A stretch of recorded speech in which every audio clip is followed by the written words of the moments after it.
Another week means another piece of the puzzle as Jeff Bell and I try our best to put together a clear picture of what these backfields and wide receiver rooms around the NFL look like. And Jeff, I think the first one that we want to talk about here is the Miami Dolphins and the wide receivers. Obviously, Tyreek Hill not expected to play again this season. How do you expect these targets to be distributed in the absence of Tyreek Hill? And my expectation is Jalen Waddle will get heavily targeted, treated as the clear wide receiver one. I think obviously we know Devin Achane having a large role in the passing game. The interesting thing from last night was the reemergence of Darren Waller, and Waller looked very, very good in his opportunities. He didn't play a lot of snaps, didn't get a lot of targets, but the 2 touchdowns that he scored were a big deal, and going up over Sauce Gardner for one of them. And that's an intriguing thing to kind of work over the middle. And then I think working Malik Washington probably in some of the scheme touches, a lot of what Tyreek Hill would do would be, crossers, like get the ball in his hands and let him create. I think that Malik Washington steps into that. And then nominally you'll have Nick Westbrook-Akine on the field, running downfield. He'll probably have a very high average separation score as nobody even cares about covering him on the defense, given all the other options we've already mentioned. Yeah, and I think that's about spot on. And I want to talk about Jalen Waddle specifically because we've seen like very different seasons from Jalen Waddle throughout his career. Like season 1, his rookie year, he was a target hog, but he was working in the very short areas of the field, just catching these balls near the line of scrimmage, kind of like a souped up Wan'Dale Robinson, if you will, in that offense. Year 2, Tyreek Hill shows up. He maintains some of the usage, but the efficiency skyrockets, and we also see him pulling a much deeper ADOT, and that's kind of what we've seen ever since Tyreek Hill was there. So do you think that he maintains this role where he's running predominantly downfield, trying to get these high-value targets, or do you think we just see him back in that, I don't want to say low-value role because there's so much volume that it makes it a high-value role, but low-value touches in a high-volume role? Well, Dave, when you've got a receiver that can excel at different depths of the field and different routes, you have a number one receiver. That's what you have. Right. That's what Jalen Waddle is. And so my expectation would be that he sees that volume that would go with a number one receiver. I think that he is going to be utilized in different areas of the field. You kind of have to at this point, and especially if you're going to utilize Waller as your down the field seam stretcher, if you're going to utilize Westbrook-Akine as your other field stretcher outside, that opens up the opportunity, and the need is there for Tyreek Hill. For all the Tyreek Hill vertical, so much fun with his speed, a lot of what Tyreek Hill does is it's like, in my mind, there's 2 Tyreek Hill routes that I distinctly think of. And one is just burning everybody vertically. And the other one is where he does that little like cross route and then like catches it and then does that little jump cut. Pops and then, like, backwards 5 yards. Yeah, And then pops picks up backwards 6. 5 yards and then, yes, goes at the defender. Like those are the 2 things that stand out in my mind for Tyreek Hill. And like I said, I think Malik Washington can serve some of that, but they're already utilizing Malik Washington in a role. And so I think it just gets spread out largely between those 3 guys. And then with Darren Waller, I do want to talk about this for a quick second too, because I think a lot of people are going to see, as you said, limited snaps, limited targets, the 2 touchdowns, write it off as a fluke. I see that as, hey, they're warming him up to this role. They're not going to throw him out there for 100% of his snaps after taking a year and a half off of football. But this is exactly what we saw Jonnu Smith doing last year. Like, he wasn't drawing a ton of targets, but he was just drawing them near the end zone and scoring touchdowns and allowing him to create after the catch. And can you see Darren Waller kind of doing what Jonnu Smith did last year, where he turned in top 10 tight end production? I absolutely can. And I just never really understood all the jokes and the narratives around Darren Waller this offseason because he missed 1 year. But if you flash back, he played 2023 for a good portion of that year, and he looked pretty good playing for the Giants. And basically he had, I distinctly remember there was the one play where they lined him up at tight end, and he was basically said, "No, I'm not doing this. I'm not going to be a tight end in this." And that was like the end of his career, basically, with the Giants. He said, "I'm not doing this." And he was injured shortly after that, missed the rest of that year, decided to retire. But people, when he was signed, people were acting like he's been out of football for like 5 years. And, he was away for a year. And some of that was probably getting healthy too, was part of it, having a season-ending injury. And so I think you're right. You wrote a really good piece in your rankings movement article this past week, talking the intro and talking of that, and people kind of doubling down on their takes. And so when you talk about, people will point at smaller snap size, those types of things, a lot of that is because they made jokes this summer Mm. about Darren Waller, and they wrote off Darren Waller having any sort of impact. So they'll look for the thing that will allow them to say, see, I was right.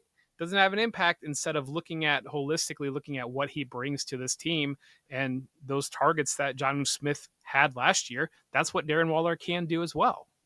Truth be told, I did slip a Darren Waller joke into our magazine. Nothing below the belt. Just said, hey, the NFL season moves, or the NFL offseason moves fast. Like, oh wow, Darren Waller's a Miami Dolphin now, fast. But yeah, I mean, I think that you got to look at this like it is a good role. And now I think with Tyreek Hill out of the picture, we're going to be looking at much more volume going his way as well. So, not ready to say that he's a tight end one rest of season, but definitely a guy who should be picked up in all of your leagues and streamed, as soon as next week. Let's talk about another team here, the Pittsburgh Steelers, and got an interesting guy that you want to talk about here, Jeff. We saw Darnell Washington. His snap share rose quite a bit. We saw him, not heavily involved, just a handful of targets, but a fun player that you and I have really liked since he came into the league, and now we're seeing maybe the mad genius in Arthur Smith is starting to find ways to utilize him. Yeah, it's really interesting because I don't know if we mentioned it on our show or not. I think maybe on the matchup show, we talked about how the Steelers had narrowed down their personnel usage to DK Metcalf and Calvin Austin as the receivers, and then Jonnu Smith and Pat Fryermuth as the tight ends, and then kind of rotated pieces occasionally. Then it was a complete 180 the next game here with Darnell Washington. Some of that might be Jonnu Smith coming into this game with an injury. And I think some of this is, you look at Darnell Washington, what he brings to the team. He's basically, he's a cheat code, more or less. He gives you an extra offensive lineman out there, the size of an offensive lineman, and he doesn't move like an offensive lineman. He's got really soft hands. Like, this isn't somebody that it's just kind of a fluke thing of him catching it. He's always had very soft hands. He's not going to make a whole lot happen after the catch, but his size is a problem downfield, and it's a real problem when it comes to the run game and utilizing there. So it opens up an interesting diversion here of how do they utilize personnel. If Darnell Washington's going to be a 90% snap share player, then what happens with Pat Fryermuth, who, he's probably droppable in most leagues at this point anyways, from the production that we're not getting. Jonnu Smith, that injury, that comes back. I mean, do we get Arthur Smith playing with the whole bag of cards here, playing with 3 tight ends, or kind of messing some things up in that regard? It's going to be really interesting to see. Yeah, and I think with Darnell Washington too, I mean, he's very limited in what he can do, but he does it really well when they just put him out in the flat, they throw the ball to him, and they just let him rumble through the first defender he sees. And I do wonder how much his usage last week was just because they were playing against the Minnesota Vikings, a very blitz-heavy team, and the easiest way to beat a blitz is to have those short little outlets that are right over the blitz. So, when they've got Darnell Washington lined up to the left, and you've got a blitzer coming on that left side, you can just throw it right over the top to Darnell Washington. So I wonder if this was more of a game plan thing than something that we'll see more of in the future. But I know you and I, we both loved Darnell Washington when he came into the league. Just a fun, a unique player, I think, is the best way to quantify him. There aren't a lot of guys, like you see every tight end in the league is between 6'4" and 6'6", 245 pounds to 260 pounds. And then you just see this just beast of a man who's out here playing tight end, and it's just unique, and it's fun, and it's exciting. So I'll be watching this to see if they have now what is this, year 3 for Darnell Washington, I believe. And maybe that's just what it took, was a few years in the NFL to kind of get used to this speed. I think it's year 2, actually, because I know he was on the same team with Brock Bowers, and I don't know for sure. That's something that Georgia team with Todd Monken and yeah. This is year 3 in the league. It was a quiet year 1, just 10 targets. He hasn't missed a game yet. Back-to-back games of 17, or back-to-back seasons of 17 games of very minimal usage. Okay. 10 targets in year 1, 25 in year 2, and hopefully we can see that raise again now in year 3. The biggest thing with this big man is the red zone potential usage. Right. That's where it gets interesting in terms of, I think we're a ways off him being on the radar, but the ability to utilize him in the red zone. And longtime football guys, listeners, subscribers, longtime football fans can remember a guy, and it's kind of funny that we've started with the Steelers and the Dolphins, because Eric Green back in the 90s was this massive tight end. I think he weighed in at about 285, but I'm pretty certain he played for the Steelers and the Dolphins. And Eric Green is a guy that comes to mind when I look at Darnell Washington.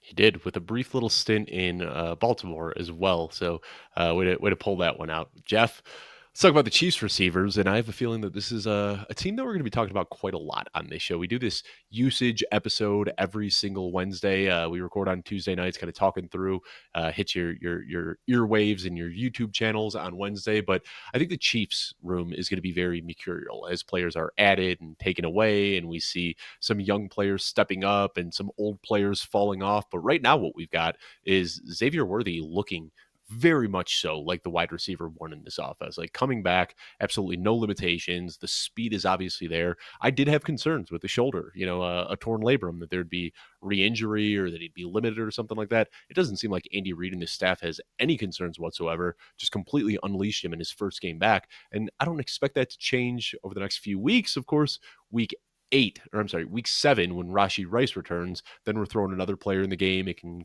complicate things a little bit. But for now, I mean, I'm just looking at Xavier Worthy as like a plug and play high end wide receiver too.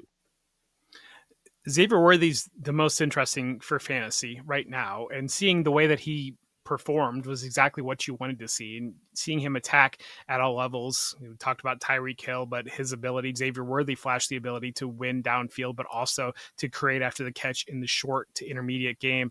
And so he brings that in. I think the interesting thing from what I saw, the way the Chiefs utilized their wide receivers, was Juju Smith-Schuster was the interesting thing to me, Rashee Rice, because if you will. bingo. Yep. Bingo. Juju Smith-Schuster played the most snaps of any Mm-hmm. receiver, and I think what I see when I watch that Chiefs game and watch what I see they're doing with Juju Smith-Schuster is basically this is going to be the Rashee Rice role. This is Yep. where we're going to plug him in.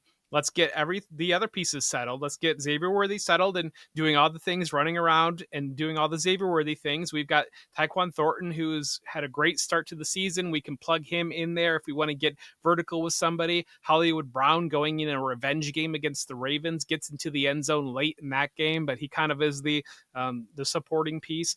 But I see the way that they utilize Juju Smith-Schuster, and I think Juju Smith-Schuster has some level of maybe interesting intrigue over the next 2 weeks, because if they want to have him out there for every snap and start to utilize with that within their offense, serving as the proxy for Rashee Rice when Rashee Rice plugs back in, then they're going to start to have, and he had 6 targets this week, had a touchdown there. So they're starting to have a little bit of volume flowing to Juju Smith-Schuster there in that role. But I think that if you squint and you look at and see Juju Smith-Schuster and you plug Rashee Rice into that and you see all the different things where Xavier Worthy's attacking at different levels, you can see what this offense is going to look like over the second half of the year, where there's a lot of volume in that short to intermediate game to allow Rashee Rice to create after the catch. But then also you've got Xavier Worthy kind of just floating around like a orbit speed ball, whatever it is, that is just like this just different element, and that's going to be very difficult for defenses to deal with. So I wrote an article last offseason about Marquise Brown, and I noticed something in how Andy Reid deploys his wide receivers. Tyreek Hill is a guy who can win everywhere. Deep, short, middle, inside, outside, doesn't matter. He can run every single route. He can create after the catch. He can do all the things a wide receiver can do. And since losing Tyreek Hill, there had been a very clear delineation in how these wide receivers were utilized. There are 2 roles in Andy Reid's offense, essentially. You're either the guy who catches the ball at the line of scrimmage and runs after the catch, or you're the guy that's running deep routes on every single play, and you're catching those deep balls occasionally. And that, that's your Justin Ross, your Justin Watson, and there's another guy that I'm drawing a blank on. And then we saw like Marcus Sky Moore was Scantling was there for a Marquez little bit. Valdes-Scantling, exactly, another guy. And then the near the line of scrimmage guy, that was the Sky Moore and the Kadarius Tonys, where they were feeding these guys on these short routes. And then they finally got Rashee Rice, and he was very much so the short intermediate player who could create after the catch. Of course, in year 2, we saw him, like the play that he got injured on was a downfield route. We saw him start to open that up a little bit. To start the year last year, Xavier Worthy was the downfield guy, the guy stretching defenses, only getting his targets 20 plus yards downfield. And if you remember, after the Rashee Rice injury, we saw a game where Juju Smith-Schuster stepped into Rashee Rice's role. He had 9 targets, 130 yards, was like everybody's favorite waiver wire pickup. And then, of course, it's Juju Smith-Schuster, hurt his knee the very next week, and that was kind of cold water all over that. Then they put Xavier Worthy into that role. But I think once we see Worthy and Rashee Rice come back, both of these guys have proven they can do more than one thing. And we've been trying to just put these players into roles because that's what we've seen over the last 3-4 years. But my goodness, Now when you've got Xavier Worthy with his speed and his after the catch abilities, you've got Rashee Rice with his after the catch abilities, his tackle breaking abilities, and his contested catch abilities downfield. I mean, we could really see this get unlocked. And then Marquise Brown as a wide receiver 3, another guy who is versatile and can kind of do it all. We could see 3 weeks from now, this Chiefs offense look completely different than everything we've seen for the last 2-3 years. And I'm personally very excited about that. Yeah, I mean, I'm not excited as a Bills fan because this is going to be they already couldn't stop Patrick Mahomes when it was Marcus Valdes-Scantling, but yeah, it is very interesting. And you talk about having those specific roles when wide receivers don't grow on trees. It can be very difficult to find wide receivers to have them develop and be able to serve into those roles. And that's the biggest thing with Rashee Rice and Xavier Worthy in year 2, Rashee Rice in year 3. Now you've got comfort in Andy Reid's scheme, and Andy Reid is comfortable with them. And that's where you see them being used at different areas, at being asked to do different things instead of trying to piecemeal this. It's almost like Andy Reid was trying to moneyball his wide receiver room together on like, I know I've got these deep routes, so like here's Marcus Valdes-Scantling, and I know that I need this underneath stuff, so here's Kadarius Toney, and maybe we'll try to put something together. And then they were very intentional in the draft to getting Rashee Rice and then following that right back up and trading up to get Xavier Worthy in the draft. They knew what they were doing. They're a very well-run organization, and they are set up pretty well when Rashee Rice comes back with these two. Speaking of well-run organizations and teams that know what they're doing, let's turn the page and talk about the Cleveland Browns, maybe a team that doesn't know what they're doing. But hey, we talked about this in the preseason. We said like there are some fun, punchy rookies on this team, and like it's not going to be pretty, but there's still a team that we want to pay close attention to. And I was expecting like, hey, week 14, week 15, like we get to see some of these rookies out here. Let's see what they can do. But now we got Quinshon Judkins, 4th in the league right now in rushing yards per game. Harold Fannin has basically, I don't want to say usurped David Njoku's role because they play very different roles, but he has made David Njoku worthless in fantasy. Like Harold Fannin is now getting these targets. Now we're seeing Isaiah Bond step up and do really fun, exciting things. And to top it all off, Dillon Gabriel, the rookie quarterback, should be starting in week 5. So like we were hoping for like maybe some like, late season scouting of these rookies, but here we are heading into week 5, and it seems like the cat's out of the bag with 4 of these rookies already. I think Isaiah Bond, we've talked about Harold Fannin a lot on this show already through the draft cycle, through the preseason, through the first couple of weeks. Isaiah Bond, though, is the one that piques my interest. He has seen his targets, his receiving yards, his receptions going up slowly every single week. And we got to remember this guy joined training camp in the middle of training camp, didn't really get fully up to speed. So they're kind of slow rolling his development right now. But 6 targets last week, had a really nice downfield catch, a 35-yard contested catch. They're also feeding him on some slants. I mean, they're trying to get the ball in his hand however they can. And he's a very dynamic athlete. This is a guy right now that I think a lot of people are just going to say, day 3 pick on the Browns, get out of here. But like, I am picking up Isaiah Bond in my shallow redraft leagues right now because I think there's serious upside here. Yeah, I mean, the biggest thing, the injury to Cedric Tillman, and I don't know if he was. I have one source that I don't believe saying that he was placed on IR, and so I'm not sure if he was placed on IR or not. But the reporting if it's is not from. If it's not from Adam Schefter or Tom Pelissero, we don't believe it. Yeah, it's from NFLTradeRumors.com. Absolutely not. No, yeah, their we're not job believe is that to. one. Yeah, exactly. So, but the wide reporting right now is that Cedric Tillman will miss multiple weeks, and that shoves Isaiah Bond into that role. We talk Tom Pelissero. I do want Tom Pelissero. Cedric Tillman on IR. So we do have confirmation there. Yeah. So we know at least 4 weeks Cedric Tillman's out of the picture, and Isaiah Bond has the opportunity and every opportunity to become the wide receiver 2 there, maybe even nominally the wide receiver 1 potentially, because we've not seen Jerry Jeudy get off to a very strong start. That's a player that I was pretty excited about, but I think when it comes down to it, I mean, it's Joe Flacco is the problem here right now with all these pieces. Joe Flacco completing 48% of passes this past week, 55%. Dillon Gabriel starting next week. Right, exactly. The highest graded quarterback on PFF right now. We'll disregard the small sample size that it was like on 4 pass attempts, but Dillon Gabriel is currently the highest graded quarterback in PFF. Yeah, exactly. Because, I don't know. Anyways, Dillon Gabriel stepping in as quarterback, and Gabriel brings an interesting skill set into this offense because he can run a little bit. I don't know if that'll translate or not. It's kind of the Baker Mayfield type thing where Baker Mayfield could run a lot in college, and then like at first it was like he didn't know how to run in the NFL, so he couldn't really run in the NFL. And And then then I think figured it out at now age 30. he's he's figured it out how to run in the NFL now, and you're back to seeing Baker Mayfield running through the Big 12 now, what we're seeing now. So I think that there will definitely obviously be an adjustment period for Dylan Gabriel. Injuries on that offensive line will play into it. But you talk about Harold Fannin, I think he fits very, very well with Dylan Gabriel's game because Dylan Gabriel, he's got an underrated arm, but at the same time, it's more going to be more probably short to intermediate passing game type usage for Gabriel. But giving Isaiah Bond the opportunity to be out there as the wide receiver 2 to earn a role, Judy's going to be interesting to monitor because he worked great with Jameis Winston, and Jameis Winston's willing to hold on to the ball. And the thing about Jerry Jeudy is that he gets open, but he definitely takes Jerry Judy's time in getting open. Like I always like jukes and all 12 these stutter other steps things. and jukes and Yes, a exactly. spin It's like move. And then TikTok 8 routes, seconds later, basically. he's open 40 yards downfield, waving Yes, his hand saying, oh, my quarterback sacked. which was great for Jameis Winston and everybody else. Like, I don't know about it. So, but it just interesting to see how these pieces work out because for all we had with Joe Flacco 2 years ago, that run with the Colts last year, plugging him in, I saw there was a supposed report that Mike Tomlin was telling his defenders that you better not knock Anthony Richardson out of the game and get us Joe Flacco here, basically. But that player didn't show up so far in Cleveland, and I think Kevin Stefanski is a very, very good offensive coach, and I trust Kevin Stefanski up there to be able to scheme some things here. We see Quinshon Judkins locked into the lead back feature role there out of that backfield. They're really going with the youth movement that plays to Isaiah Bond, that plays to Harold Fannin.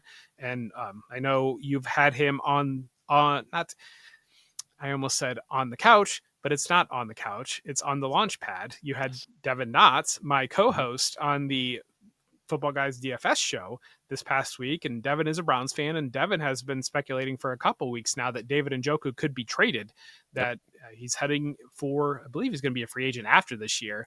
I think that Devin's been speculating that there will be some usage to showcase him for a potential trade, but the way that they're moving towards the youth, moving towards Dylan Gabriel, moving towards Quinshon Judkins, Bond coming in there, Bannon, Njoku might not be long for the team, but this is a youth movement in Cleveland.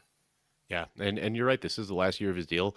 Funny enough, this year was actually a team option, and they chose to pick it up. So they're paying him over $11 million this year, which for the type of athlete that Njoku is, I think that's the type of contract where somebody would take that on and like be willing to absorb that if they feel like they need that extra push. So a very tradable player as well. That will be interesting to see if that comes to fruition. Let me just ask you quickly because I know where I stand. Rest of season, Harold Fannin or David Njoku, who do you prefer?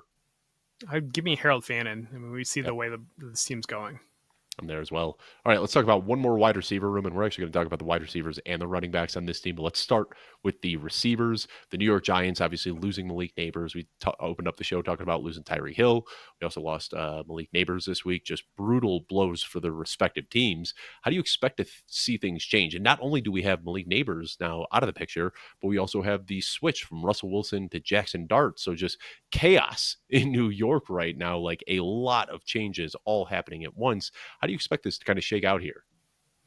During the broadcast, there was an interesting note. They were talking about how Brian Daboll and the staff went back and watched Josh Allen in his rookie year and kind of wanted to apply that to Jackson Dart. And I think when you look at the way that they played, it felt very much like Josh Allen in his rookie year, where we're going to lean hard on the quarterback run. We're going to lean hard on Cam Scatterbo. We're going to maybe open up some things downfield potentially off of that. Obviously, they beat the Chargers, and this Giants team has a lot of talent, especially the defensive line is incredibly talented. They've been in some tough situations to start the season, playing the Chiefs, that back and forth game with the Cowboys. And so the Commanders week 1 when they were actually healthy. So it opens up a little bit this week coming in for the Saints. But again, I think that what they're going to see is design quarterback run. Jackson Dart, that makes him fantasy relevant. Probably if you're looking at him, getting him up to 50 rushing yards or so, and Cam Scatterbo, so much volume there. And then that young Josh Allen, the name Robert Foster might ring some bells for some people, but Josh Allen, young Josh Allen, made Robert Foster a thing over the second half of his rookie year. And really, that was just on like 9 routes, more or less, hitting him downfield because defenses were coming up to play that quarterback run. And that's where I think Wan'Dale Robinson will have the most volume, probably comfortably. I mean, Darius Slayton can do some of those things. We've got Theo Johnson stepping in potentially. It's going to be a lower volume passing offense. Maybe Jalen Hyatt works in some for some vertical routes as well. I think it's going to be hit or miss. Probably outside of Wan'Dale Robinson, I'm probably not going near a Giants pass catcher right now until I see that something is changed there. But Dart definitely lands on potential streaming radars, especially going up against the Saints this week with a couple buys that we have encountered. Yeah, and I think, when we're talking dynasty, like there's so many super flex leagues out there. Any quarterback with a pulse is worth a start. Like people are out here starting Joe Flacco and Jake Browning, but I think Jackson Dart, even in like your 12 team single quarterback leagues, is somebody worth checking out. You talk about that rushing upside. I mean, we saw multiple runs drawn up inside the goal line to try to get him to score, which he did score on one of those. Talking about the receivers though, Theo Johnson, is that something you're buying into? I mean, we saw like a little bit of extra usage. Do you think that maybe there is that? Like Theo Johnson is technically a year two guy, but his rookie season was basically a blank. I'm wondering if there was some sort of training camp connection. Well, Jackson Dart and Theo Johnson were both on the second team, and we see that often carry over onto into the regular season. Do you think Theo Johnson is worth a speculative pickup, or are we getting a little bit too deep into the weeds here? Dave, let me ask you a question here. When we look Uh-oh. at we saw the Jets offense this past week against the Dolphins. We saw Justin Fields back in there. Do you think that Jackson Dart or Justin Fields is going to be better in the passing game? I think Justin Fields. That might not be Okay. the answer you're expecting, but I think That at was this point actually in his that career, was Justin exactly Fields. the answer that I was All expecting. right. Yeah. And we know that there's no Garrett Wilson. I think if you ask 99 out of 100 fantasy football analysts, they'd all say Jackson Dart, but I think Fields has developed better than he was as a rookie. Yeah, but my point being, I think that we're going to see pretty similar offenses in both of these New York teams I saw where Mason kind Taylor of pop off last night. yeah, well we did, and Mhm. I think that Theo Johnson could be potentially the number 2 in targets, but we're dealing with just it's going to be a low volume passing attack. I think until we see something different, it's just going to be a low volume passing attack, and that's going to be really hit or miss on whether that translates. That could translate to 5 catches for 50 yards, the way that Mason Taylor did last night. But it's the type of thing of like you feel really accomplished to get 5 catches for 50 yards for Mason Taylor, and meanwhile, like Jake Ferguson's like 7 for 60, and you don't even think twice about it. So I mean, that's Yeah. kind of like where you're looking at the offenses. And that sums up the tight end landscape pretty well. Also, Rondell Robinson, like I'm not expecting a high volume passing attack by any means, but I think that he will operate as the number one guy there, just with those short, quick releases out of the slot where he gets those free releases and trying to make it easy for Jackson Dart, just like a lot of just like pitch and catch with him a few yards off the line of scrimmage. So not a guy that I'm like shooting up in my rankings saying that he's going to be the next Malik Neighbors by any means, but I think like a volume based wide receiver 3 and especially attractive in PPR leagues. Let's talk about We this back. should. Yeah. I mean, this is the Dynasty show. We should talk about Malik Neighbors while we're on topic here Yeah. because, we're coming out on the Dynasty feed, and Malik Neighbors is unfortunately is not relevant in redraft leagues anymore, but he's very much relevant in Dynasty leagues right now. For me, when I encounter an injury like this, I'm a hold where I've got him and try to buy him where I can. And that's just kind of the way that I approach these things it's just, I view it as a rare buy window for Malik Neighbors because you'll get people that we've talked before about people play a little bit more like redraft, or maybe somebody's worried about losing that production, and that opens up potential windows to be able to get Neighbors. And I'm the type in Dynasty, like maybe I don't do it right, but I feel like I do. If I can get Neighbors, like I'll try to piecemeal, or I'll try to figure out other solutions. But I'm willing to take that hit and losing that guy, and I'm definitely not trading him away. So, I mean, it's so tough talking trades because, the teams you have and situations that the Malik Neighbors manager is in. But like right now, a guy that like pre-injury, like I prefer Malik Neighbors to Amon St. Brown, but like right now, if I've got Amon St. Brown and there's a contender out there that just lost Malik Neighbors, like that's a trade I'd happily make, like giving away my Amon St. Brown to get a Malik Neighbors in return. I don't know if I do it with Well, I CeeDee think you can Lamb, get something else thrown in on top of there too. If right probably, but now like for the I neighbors don't think over. I'd trade away like JSN for Malik Neighbors. I don't think I'm ready to do that yet. I'd probably need a little bit extra in return as well. But yeah, I I think guess I'm viewing it as tiering up, like yeah, in situations where I can tier up or where I can put a couple pieces together that maybe that person thinks they're a contender or I think it's especially in season. That's where you can make trades like that because in the off season everybody's healthy and you're just your optimum roster. Nothing else matters.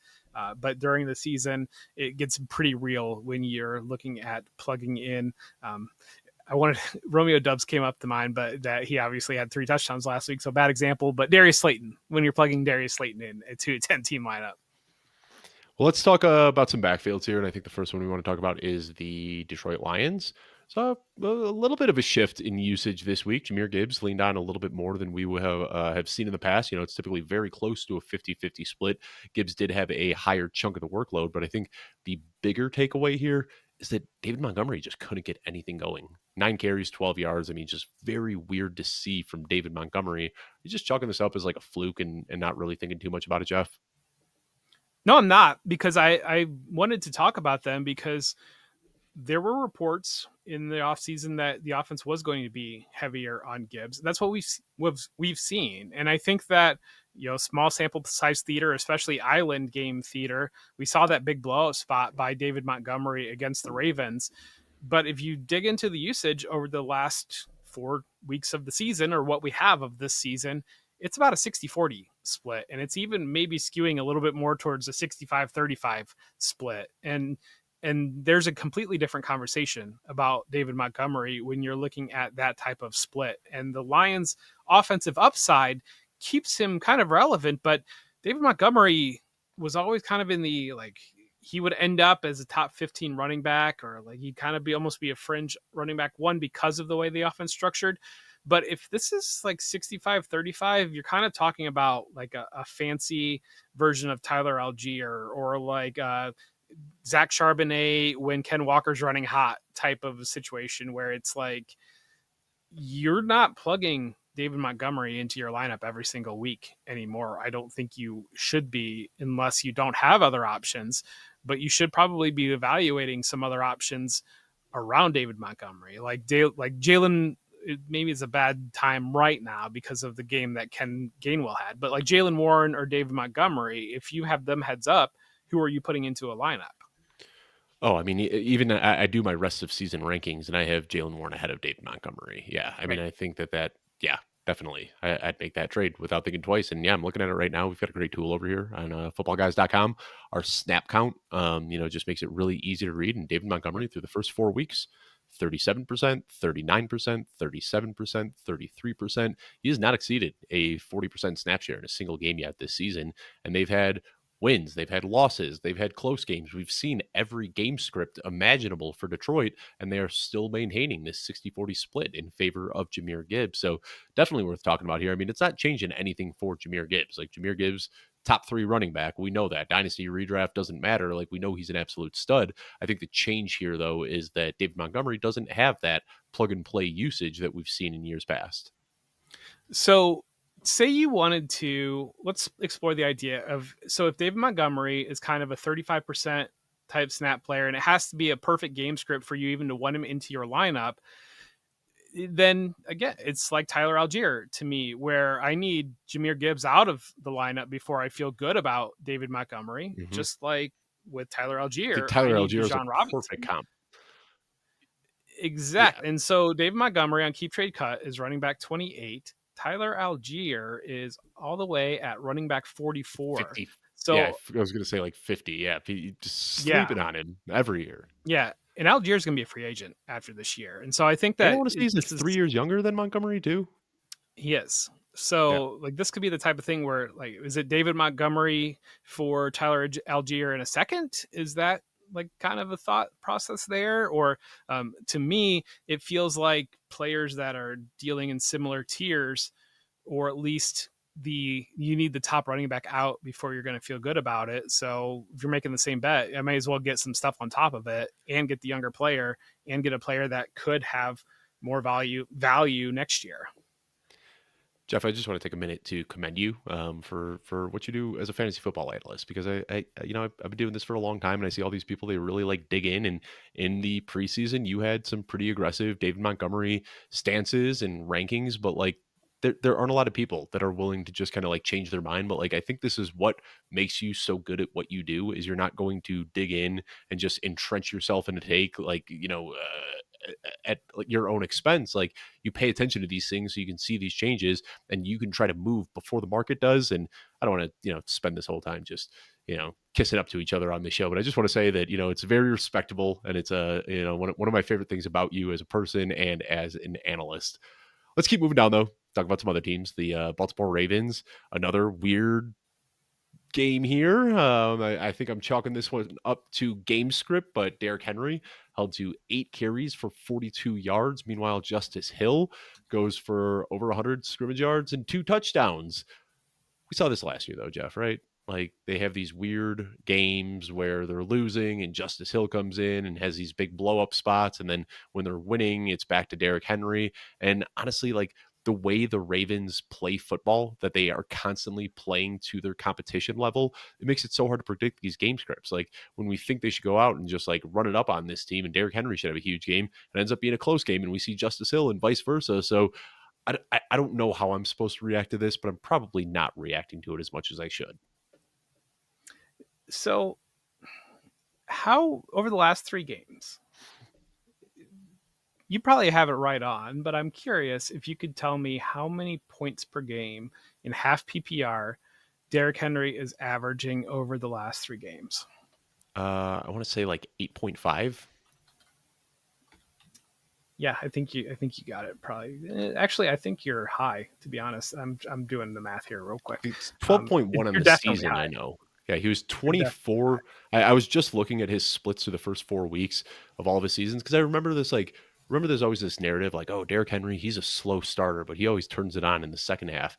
He averaged 24 points per game over the first 4 games last year, and he's averaging like 11 or 12 points per game through the first 4 games this year. And a lot of that came off of a big week 1. So yeah, I guess somewhere between like 7 and 9 points per game over the last 3 weeks. 6.4 half PPR points per game. Over 3 weeks. Henry, we know. Yep. It is not, but it is, because what happened that last year in Tennessee, where he split time with Tajay Spears, and he everybody was convinced he was done, and then he went to Baltimore, and I think that the Derrick Henry conversation and probably the Saquon Barkley conversation are a little bit interesting, because it kind of plays in maybe to what we've talked about before with Matt Waldman talking about young quarterbacks, where the first 15 games you'll kind of get like a vanilla defensive approach, and then like the next 15 games it will be zeroed in on how do we attack this.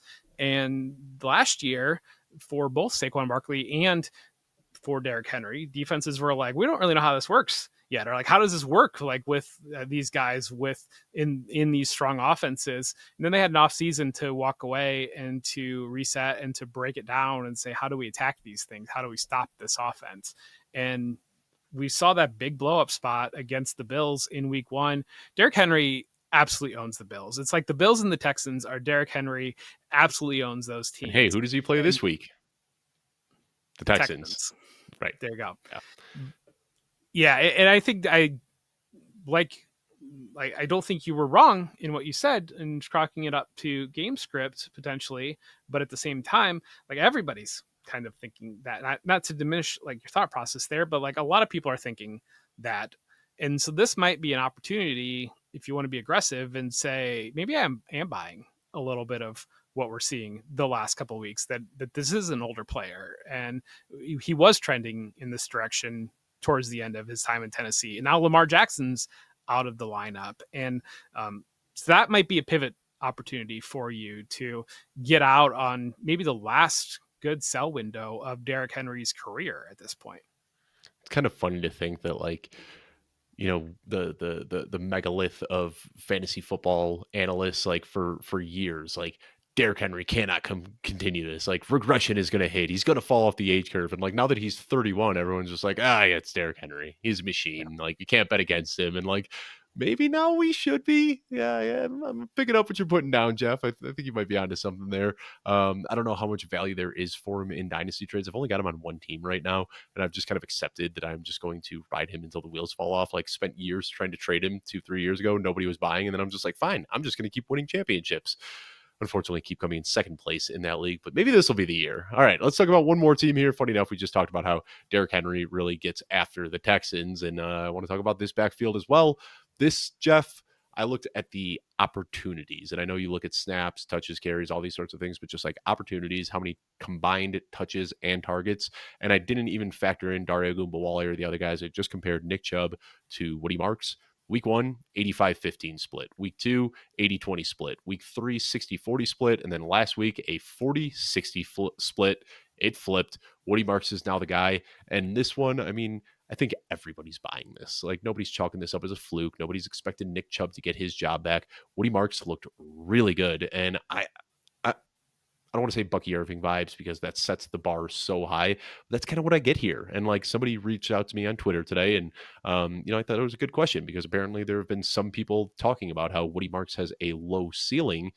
I don't see anything that tells me that Woody Marks should have a low ceiling. And I said, I wonder if this is just the same thing as Bucky Irving last year, where his combine testing kind of tricks people into thinking that he can't be a dynamic player. But when you watch him on the field, he is very clearly a very dynamic player who can do a lot of exciting things. So I don't see any low ceiling here. Like I see a guy who is running away with the job, a guy who, yeah, it was a day 3 pick. But if you remember, the Texans traded a 3rd round pick to get that 4th round pick to pick him. So we can kind of put an asterisk there and say that he's like almost a round 3 pick. I don't know, man. I'm a big Woody Marks fan, and I'm happy to see him running away with this job. Yeah, and just in general, talking about that maneuvering with that pick, I think this is obviously a very deep running back class. We knew that coming into it, and Bill Barnwell had a stat that I think it was like 737 yards or something to that effect, where the most rushing yards by rookies in NFL history this past week. But I think that plays in. That's crazy because I was told Omari Hampton and Ashton Jinty were all busts and that this whole class sucked. Wow, that's crazy, Jeff. Well, and two, I know there was so much hype about these running backs going into the draft, and leading up to the draft, I said, "Hey, I think guys are going to get drafted later than what people are expecting here because the position is traditionally devalued, and when you've got a whole bunch of selection across the board, you're looking at it and saying, we're happy with these 5 guys. Let's make sure we get the tackle here. Let's make sure we get these other positions do we need here." And so I think that there's that group of running backs that were at the top of day 3 with a Cam Scadabo there, Bashaw Tootin there, Woody Marks was in that group. I think those are should be viewed as day 2 guys. In most usual years, they would probably be day 2 guys because they would be just, there wouldn't be that depth or lack of scarcity that pushes players down the board. Somebody would grab him on day 2, and I think Woody Marks should be valued in that way. And he's leading every single waiver article possible this week. But if you paid attention to the show last week, and if you paid attention to the content that came out last week, we pointed out last week that they had cut Dario Gumbawale out of the rotation, and they had narrowed it down to 2 running backs. And I mean, that should have been your trigger, and maybe we should have pounded it even harder. But we did say, when you've got a 3-headed backfield that cuts down to 2 running backs, that opens up the potential for what we see here. And now you've got a Texans offense that was really looking for answers because nothing was working there. They need that passing element from the running back because they can't block for CJ Stroud. So they need to design routes out of the backfield for the wide receiver. And Woody Marks I think is a massive, massive buy. Like, this is probably a buy high right now because of the opportunity that is there. He's a great passing down back. That's what got him drafted. He's great at that. The Texans need that And in the blocking. game. Did you see that block he had that was like going viral where he just like pancaked a defensive end? Like just unbelievable. Like, gets low, the guy's coming to him, and it's not like a passive, like, he lunges through this guy's chest, pancakes him, and then just opens up a lane for CJ Stroud to take off running. Like, just beautiful. And like, that's the type of stuff coaches are going to see that and say, yeah, we need to get this guy on the field as much as possible. And let me just ask you right now, I'm going to throw it out there, and this might be silly to a lot of people who are plugged into rookie content and all that, but like, give me one reason to prefer Bayshaw Tootin ahead of Woody Marks right now. There's not one reason to prefer Tootin. I mean, you can probably cherry pick some advanced stats that might make it seem good, but probably not after last week. I mean, not after what we saw from Woody Marks. In the big thing when it comes to dynasty brain is that Woody Marks is an older prospect, and so dynasty, you're searching for that 1% outlier outcome, and you want the young running back because that can give you the 1% outcome. And I think you can do pretty well on buying the dented cans occasionally, or buying the older running backs. And the thing of it too, older running backs have played a lot of football, who've seen a lot of things. You talk about Woody Marks' pass blocking and the utilization in the passing game. It's because he's an experienced player. It's because he's walking in from day one. He knows what he's doing, and he knows how to contribute and help there. And so that's where you open up the potential for a rookie breakout. Yeah, I'm with you. And we did talk about Woody Marks last week. I remember, the 80-50 or 85-15, 80-20 thing that I did earlier. I said that last week, and all I did was add this week where we saw the official flip. But like, that's why we do this show, and that's why we pay so much attention to these trends, because I tweeted something out a couple days ago, Jeff, and I don't know if you saw it or not. And I said, fantasy football managers have gotten too sharp. 5 years ago, a guy like Woody Marks, a day 3 rookie on a bad offense with a brand name veteran ahead of him. This guy should have been available in like 98% of redraft leagues, but he was available, like, he was already rostered in 67% of leagues on Tuesday morning. And it just like goes to show how sharp everybody has gotten. Like, these are the guys that you used to just like be bidding on, because like we'd see the opportunity there, we'd see the big blow up game, and then everyone would bid on him. But like, fantasy managers have gotten sharp. There's a lot of really good fantasy analysts out there giving out good information, and I think that's why I love doing this show so much, because we try to get ahead of it. So like, right now, you're not going to see a lot of people talking about Isaiah Bond on waiver shows right now, but you, a savvy manager watching this show, can pick Isaiah Bond up and stash him, and if it pans out, great, and if it doesn't, we'll have another guy next week that you can pivot off to try to get ahead of the curve. So Jeff, always enjoy doing this show with you. Just so much gold that we're digging up here as we're going through all of this usage. Any final thoughts before we sign off here? Yeah, you talk about players getting sharp. I think it almost has swung too far in the other direction, where the overanalysis by the paralysis by overanalysis, where we have so many tools, we have so many things to look at, that everybody's looking for the perfect thing instead of.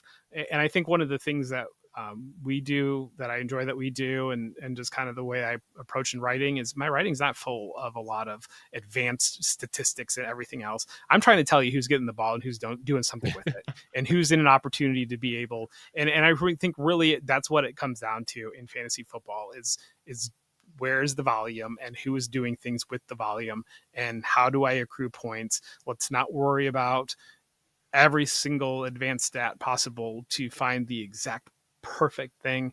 Let's just kind of get some guys like Woody Marks that are touching the ball and making some things happen with it.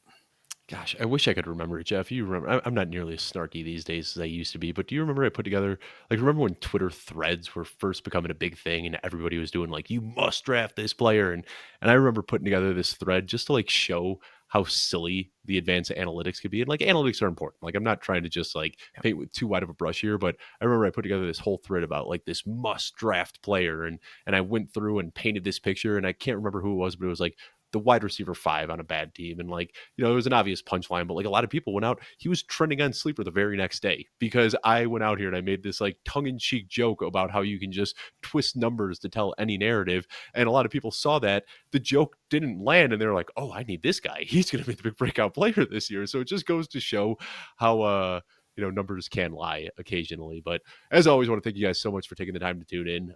We love doing the show, and it wouldn't be possible without you taking the time to listen. So thank you for doing that. Jeff Bell and we will be back tomorrow. We're going to talk about some risers and fallers from my rest of season rankings article. So thank you so much for tuning in, and we will see you tomorrow.